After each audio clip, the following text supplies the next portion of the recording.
പ്രിയ കൂട്ടുകാരെ, ഞാനിന്ന് ഇച്ചിരി ചക്കക്കുരു പറ്റിച്ചുലത്തുവാണ്. നമ്മൾ എണ്ണ ഒഴിച്ചിട്ടുണ്ട്, പിന്നെ കടുകെടുത്തല്ല പറ്റിച്ചുലത്തുന്നതിന്. ഒരു ഇഞ്ചി, പിന്നെ ഇച്ചിരി തേങ്ങാക്കൊത്ത്, ശകലം വെളുത്തുള്ളി, 2 ചെറിയ ഉള്ളിക. അതൊന്ന് മൂത്ത് കഴിയുമ്പോൾ നമുക്ക് ചക്കക്കുരു ഇടാം. മൂത്തോട്ടെ. നിങ്ങളിതൊന്ന് വീട്ടിൽ നമ്മൾ ചെയ്ത് നോക്കണം. മുളക് പൊടി ചേർക്കുന്നില്ല, ചുവന്ന മുളക് പൊടി ചേർക്കത്തില്ല. ഇതിനകത്ത് പച്ചമുളകും കുരുമുളക് പൊടിയുമാണ് ചേർക്കുന്നത്.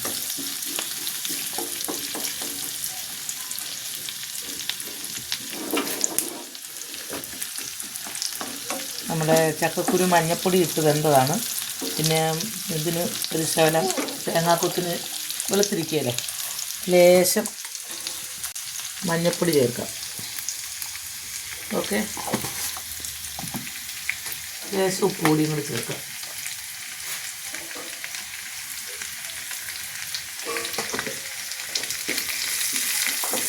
അപ്പോൾ നമ്മുടെ തേങ്ങാക്കൊത്തിൻ്റെ കളറങ്ങ് മാറും.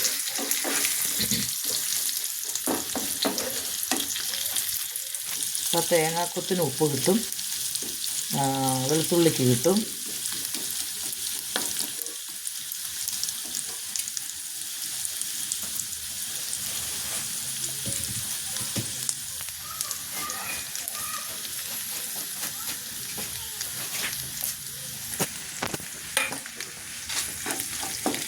വെളുത്തുള്ളി നന്നായിട്ട് മൂത്ത് ഇത് നമ്മൾ ചക്കക്കുരു ഞാൻ പൊടിച്ച് മഞ്ഞൾപ്പൊടി ഇട്ട് പച്ചമുളക് ഇട്ട് കുക്കറിൽ 2 വിസിലടിച്ചതാണ്. അത് ഇതിലേക്ക് ഇടുക.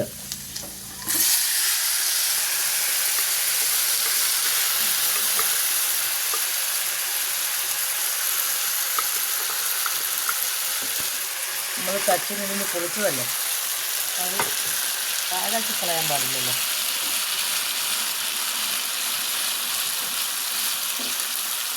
ലേശം വെള്ളമുണ്ട്, അതായത് സൗണ്ട് കേൾക്കുന്ന വെള്ളം ഒന്ന് വറ്റിക്കട്ടെ.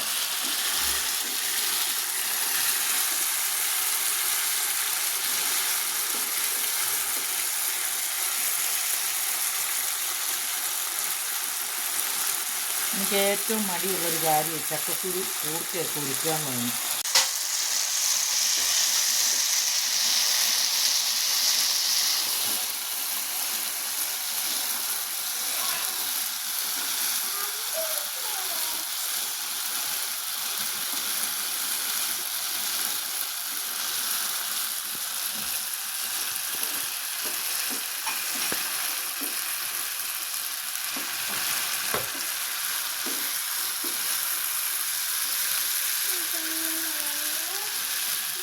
ലേശം കുരുമുളക്, ഇത് ഒറിജിനൽ കുരുമുളക് നമ്മൾ പൊടിച്ചതാണ്, കല്ല വെച്ച് ഇടിച്ച് പൊടിച്ച കുരുമുളക്. അതൊന്ന് നമുക്കൊരു ജസ്റ്റ് ഒന്ന് കടിക്കണ്ട.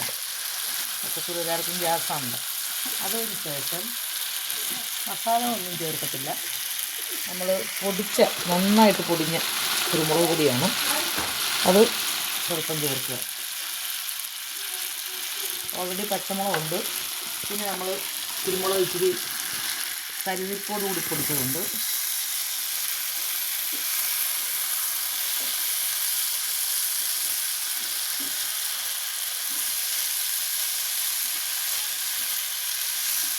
ഒത്തിരി അങ്ങ് ഫ്രൈ ആകണ്ട, ശകലം നനവൊക്കെ വേണം. ഫ്രൈ ഒത്തിരി കഴിഞ്ഞാൽ നമുക്കത് ഒത്തിരി നേരം ടേസ്റ്റ് വേണമെന്നുണ്ടെങ്കിൽ ഇച്ചിരി നനവോട് കൂടി ഇരിക്കണം. ഇത്തിരി ഫ്രൈ ആയി അങ്ങ് ഉടച്ചെടുക്കണ്ട. വെള്ളം ഒന്ന് വറ്റി ആ ചീറ്റലും പൊട്ടലും ഒക്കെ ഒന്ന് തീർന്നാൽ മതി.